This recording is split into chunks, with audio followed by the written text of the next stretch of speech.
Okay, so today is the results of an experiment that we started 6 months ago. I had one of our people here fill up clear nail polish bottles with every solvent-resistant glitter that we sell.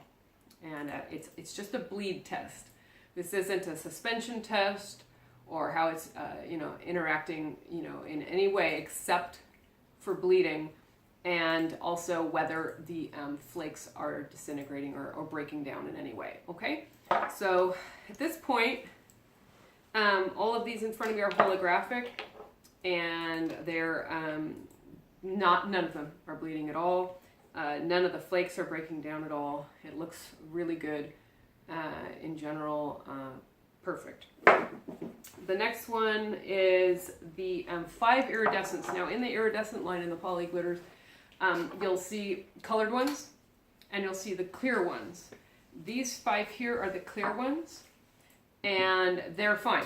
They're solvent resistant, they're sold that way, and they've come out perfectly beautiful. No problem. However, one of my girls decided just for fun to put one of the colored ones in,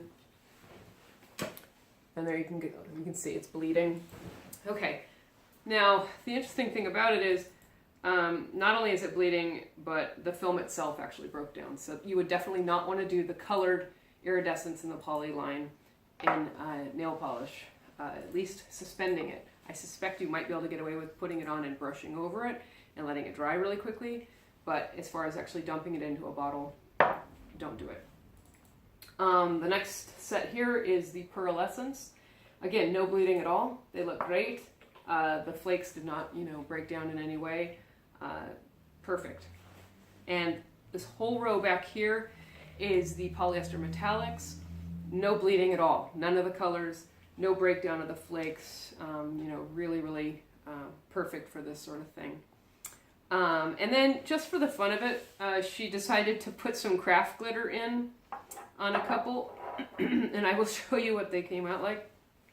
This one here is Jumbo Flake Purple Perfection. You can see there's bleeding, and I can tell you straight up that there is also breakdown of the flake. The flake is literally curled like this. And then this one, really nasty, Royal Blue Streak Fine Flake. And you can see not only is the color bled into it, but it's actually turned a fairly gnarly brown color, which means not only do you have a bleeding, but there's actually a chemical reaction happening in this bottle, so you would not want to open this bottle up.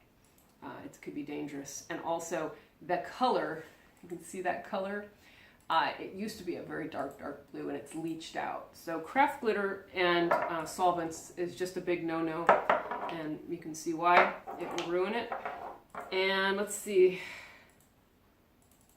This one here is Dragon Scale Jade. This is from the iridescent line, and it is not advertised as being something that you would want to use with nail polish. She gave it a shot just to see what happened. And what happened is it changed color. It turned into a gray. So you don't necessarily see the color in the liquid itself, but the actual flake has lost all its color and it's turned gray, and it should be a beautiful iridescent green-brown color. Okay? So the lines that we recommend for nail polishes are going to be the holographic line, the non-cosmetic holographic line, the iridescents that are the first 5, the clear ones without color, and they just have the iridescent shine over clear. The next one is the pearlescence, the non-cosmetic pearlescence, and the metallics. Those are the ones that we're recommending for nail polish companies, and I hope that helped you.